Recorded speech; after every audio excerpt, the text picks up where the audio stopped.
So we're continuing. I took Kristo to the Columbia River here. That's the 205 bridge. Washington's on the other side. We're in Oregon. Which is pretty cool. Almost could jump across to another state for me, but wouldn't be much point in just driving over to drive over. Some Canadian geese floating by. Yeah, Canadians going home. Yeah, or coming back. Definitely going, right? Spring? Yeah, I don't even know, man. I don't know the migratory paths of them. Yeah, I guess going back this time of year, I suppose. They're popping in on their way back from down south. California, I guess. Yeah, I don't know. I don't know how far they make it. They're all tagged. I'm sure there's a website where you can follow them now. So do you want to tell them about what we're smoking here? Oh, yes. So I finally have a guy who can smoke a cigar with. So my other passion, I would review cigars if I didn't do perfumes. It's just the stigma of cigars, so I don't. I'm glad I do perfumes. I'd rather. But he told me he smoked cigars the other night, so I'm like, oh, let's meet up in the morning. Where he caught a live DJ. I gave him a special one for my collection. I haven't even asked his thoughts. What do you think of it? Very good. I haven't smoked a cigar in a long time, so my etiquette and my approach is very off, but I like it. I like it a lot. It's not too strong, but there's lots of flavor in it. And you want to show the label? I took mine off. That's an indie one. And I did this in a live stream that I deleted. I talked about this. Mm-hmm. The thing I appreciate about tobacco reviewers is that this one note, they break down, like we have to break down hundreds of notes, right? But they just take one note and they talk about it in more detail than I've ever seen. Like each third of the cigar has a profile. The wrapper has a profile. The binder has a profile. The filler in here has a profile. And then depending on, they can mix the leaves from different countries, and then you pick up different notes from that. An amazing. Tobacco was my favorite note in perfume before. Really? Yeah. Interesting. Yeah. I got into cigars right before I left Indonesia. I'm friends with a guy in Florida who has a cigar store, and we used to do swaps. I would send him perfume and he would send me cigars. And I got really into it then. He would send and I don't mean like a couple cigars, I mean like he would send me a little humidor filled with cigars, and then a couple more maybe lower end ones ziplocked in a bag outside. But yeah, he was sending me some pretty cool stuff. So I was doing a lot of research and reading about it and asking him questions about, proper storage, proper way to light, proper way to smoke, what the difference is in, gauges and, ring size and all that. And, we got into, but it's all kind of gone. Cigars are so expensive in Canada, just so expensive. So this is a Maduro, so you know. Yeah, I recognize that. Yeah. And then Nicaragua filler binder. It's all in Nicaraguan, 100%. And the wrapper's a Nicaragua Habano on it, and it's one of his special Bishop's Blend, Black Label Traded Company. What was that? So Indonesia, did you even have to use a humidor there? Was it humid enough? Okay, so to be honest, I would buy cigars online. I would buy them sometimes in stores, but they weren't stored properly to begin with. Yeah. So I kind of got to the point where I would just buy one before I went out. Yeah. And there you could smoke in bars. I don't know if you still can, but yeah, so we would go to a bar and I'd just break out a cigar, and then ended up, sharing it with guys that don't smoke, and, they're like, don't. What perfume? So for me, I only like Tom Ford, oud wood and tobacco oud with cigars, and I absolutely love it. Love it. But if I wear it without smoking a cigar, I can't stand the stuff. Interesting. I've never had that kind of experience, to be honest. I guess I don't smoke them regularly enough. And when I'm smoking a cigar, typically, which doesn't happen much, I usually kind of I go out on the front porch on a Saturday afternoon and smoke a cigar. Gotcha. I'd rarely have something memorable on, in terms of perfume. Pairing it? Yeah, exactly, because it's not really unfortunately, it's not a real social aspect in Canada. Like, unless you're smoking at home or someone's house with your friends. But even then, it's hard because, you know, if you got kids and you're smoking cigars in the house with kids and blah, blah, blah, blah, blah, or, you know, if you rent, you're not allowed to smoke, and, you know, it's really complicated. Perfume for me is about an experience, the same as a cigar. So I like, it's creating a whole, it's like an hour of your life right there when you sit down and choose. I agree. I totally agree. It's something that, to be fair, this one you do have to be a lot more focused on. If you don't smoke it the right way, if you don't burn it the right way, if you don't light it the right way, it's all going to go, you know, sideways. But, you know, perfume you can kind of put on and kind of check in with intermittently and see how it's, you know, developing or changing. This one you do have to pay a lot more closer attention. You kind of exactly. Yeah. You have to devote an hour of your life to enjoying it. You know, if you really want to get out of it what the creator has put in. And you see why Churchill and all these great writers, I mean, use this as a tool in their life. Yeah, if you're smoking a backwoods, you know, like, whatever, like, you know, that's not really a cigar, you know, but that's the kind of thing, like, if you're drunk and you want to, you know, get something other than a cigarette, you know, you chew on a backwoods, but it's kind of like, you know what, I actually know people into cigars who are like, yeah, you know what, I got to admit, backwoods, some of them are okay, but it is just a cheap, easy, quick smoke. That's funny. And bourbon sipping is a big pairing. A lot of cigar smokers love. I kind of got into that as well, very, like, mildly when I got my cigars sent over from my friend in Florida. So he sent me a package when I was in Indonesia, and he sent me a package when I was back in Canada. Nice. And in Canada, you can actually just go into the liquor store and buy, like, a nice bottle of whiskey, bourbon, scotch, rye, whatever. Yeah. Can't really do that in Indonesia. At least a good kind that, you know, is worth the price tag. But yeah, I started doing that. There's some really reputable Canadian whiskey brands, and, you know, whiskey as a blanket term. Rye's pretty famous from Canada. Yeah. And there's a few different versions, you know, different types. But yeah, there is a really good coffee rye or coffee whiskey that they would actually put cold brew coffee blended in with the whiskey, and it was still like a, you know, 35% or 70 proof. Interesting. It wasn't like a mixer or a cocktail kind of thing. Like, it was actually like whiskey with cold brew coffee in it. I'll put coffee. I pair coffee with my cigars all the time. That being said, I want to venture into some perfumes. I brought for you. You brought Chanel. I brought my number one oud that I named, even above people like, how can you name this above Insar Oud? But I think this one you're going to love. This will never be made again. It's a one-off. Have you ever heard of Afori? I don't think so. So this is a house. They just closed all their U.S. distribution, which is sad. But they just make stuff and they're out of it and never remake it again. Okay. So that's all I have left of that. That's Musk Oud Maharaja. Musk Oud Maharaja. But That's you're a big get name. a beautiful orris butter in that. Whoa. It's an extra. It's okay if I spray it? Absolutely, if you dare. Okay, I'm going to put it here just so I don't wash it off or something. Wow. It's so oily and... Yeah, like, when you watch it spray, it's not like a atomizer. It's not atomized. It, like, comes out in, like, you know, that oil. You have to do it. The atomizer's not the best. You have to... That's my bad. Wow. Okay. No. It's just, like, it's so thick and viscous. You got a good cover, though. Yeah. Okay, so yeah, I can totally see it. I can totally get tobacco in this. I can totally get... But like dried curing or drying curing tobacco, not like pipe tobacco that I think has kind of become a cheap. Right. No. Yeah. You know, like that. I agree. Cherry tobacco, pipe tobacco kind of thing that's gotten a bit trashy. Yeah.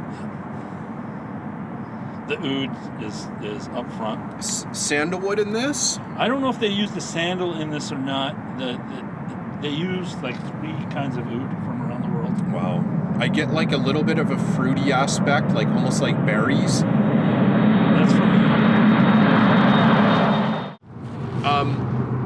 fruit comes off the oud, I would say. Yeah. I'm going to start. So I featured this ton on my channel. Yeah, I get the berries. And then these guys don't use real musk, deer musk or anything, but what they've done is they've created their own ambergris synthetic and their own deer musk synthetic. That's both featured in this. Okay.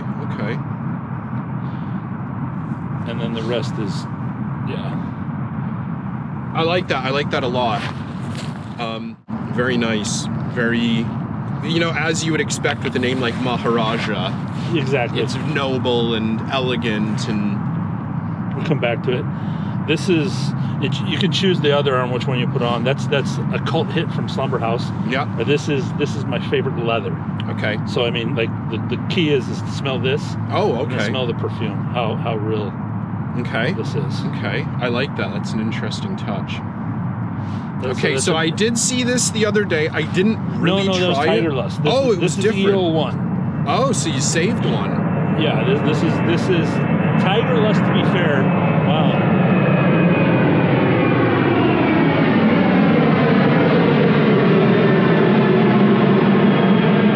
It's Kristo tomorrow.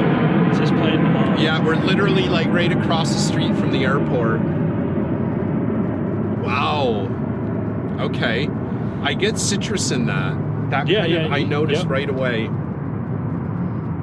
But it's like really classic citrus. It's not like a... Yeah. It's like that really classic lemon citrus note. Yeah, very... Very nice. I like that a lot as well. Tons of spice. Mm-hmm. Roses in it.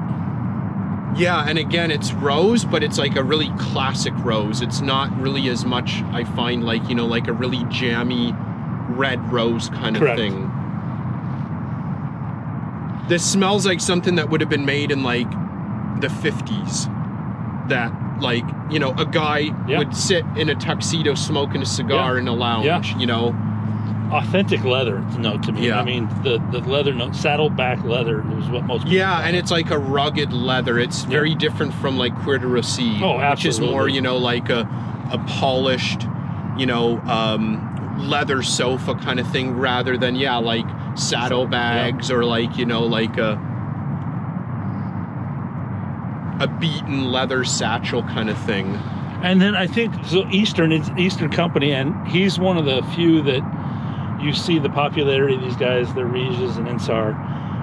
They made atars, or they distilled. Mm-hmm. So they put their money where their mouth is, and he had a famous attar called Sultan Leather Attar. Okay. This is basically the perfume version of this.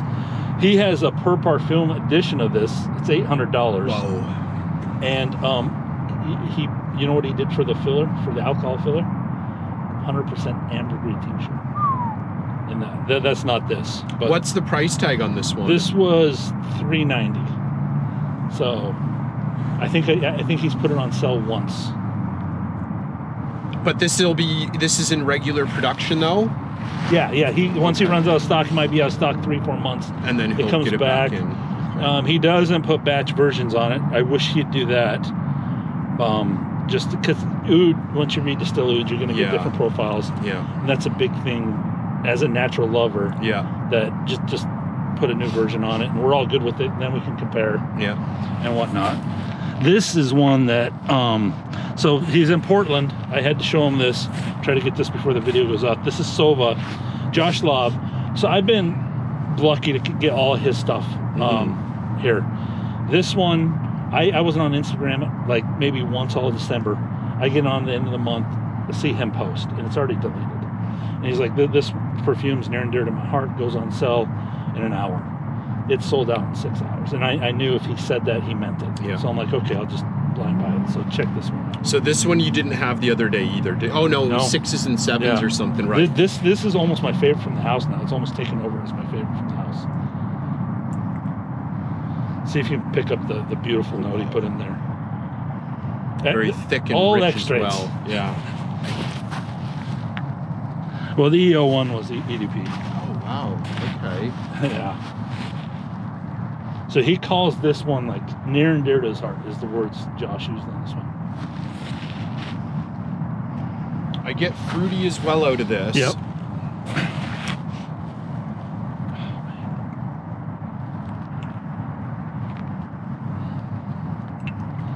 woods, but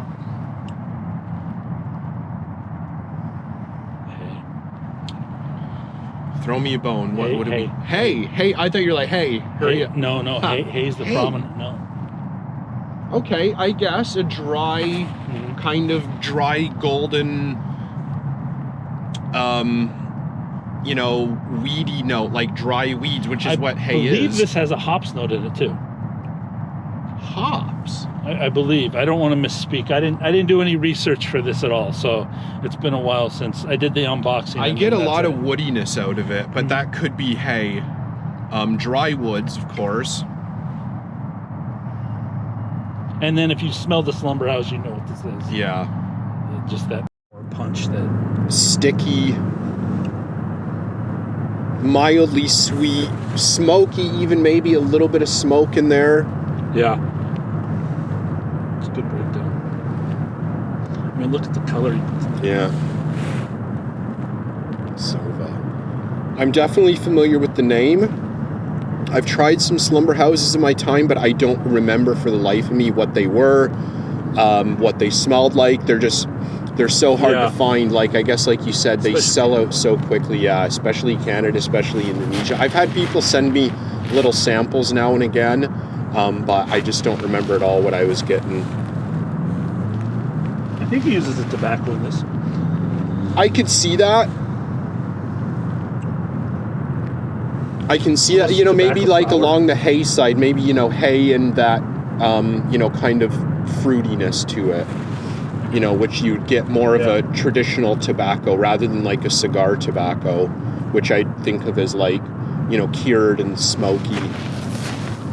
Absolutely. But wanted to share those with you. Yeah, they're cool. Are my prizes. Yeah, so the Sova, maybe I might find someone sending me a sample here or there, but I don't think the Ensar or the, what's it called? Afori. This house is... Yeah, I don't think I'm ever going to come across those again. Yeah. Those are pretty obscure. You have to buy them from Malaysia. Really? They closed down most all distribution, I just found out with their latest release. They're just experimental. With Ofori? Yeah, and they just make stuff like this, and you just kind of trust them. Their newest one is... It's a rose with peony. There's no way I'm blind buying it, but yeah, awesome. They do an oud series once a year. You have two. This week's window was like 2.5 weeks before they sold out of it. That's so interesting. Yeah. Just because I'm going to admit, you know, for people who don't know me on your channel, I am definitely more like the designer exclusive guy. The few indie brands that I'm into, they're definitely bigger indie brands. Wait for the plane to go across there. Let me get this going. A lot of this stuff is off my radar or just completely inaccessible or completely sold out by the time it, you know, is something I'm aware of. And it's too risky. Yeah, it's very risky. Yeah. Same with me with Chanel and Dior. I can't. There's no way I'm blind buying it without a counter. Now I'm gonna go search the Chanel out and see if I can find the Chanel. I know Chanel has an online presence in the U.S., but I don't know. A lot of places, indie exclusive or designer exclusives will have an online presence, but they'll be like, you know, find one of our retailers here. So they don't want you to buy it online. They want you to go to their counter. When I want to, I would not want to blind buy. Yeah, any of them. Anyways, I wish we could have got you on camera at the perfume store. That I couldn't even talk at the perfume store between him and the gentleman named Mark there, and we got totally blessed from the grandma. And I've never seen her there before, and she let us smell a treasure from her perfume. That was special, and she started like if you talk about history, she broke down some history. Yeah. She broke down Tiger Lust, Insar Oud's Tiger Lust, like nobody I've seen without seeing notes. She just broke it down like nobody's business. She's like, oh, this oud is very good. The Civet, I really like the Civet. And then you going with CDG, that was, I just shut up. I know them inside and out though, but yeah, no, they were cool, and I got to try copper for the first time.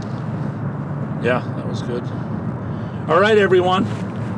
We're out this time. You see Kristo in Portland. Hope we get you back. I'd love to. We'll get your little sales place to make sure that you do conference. There you go. All right, we're out.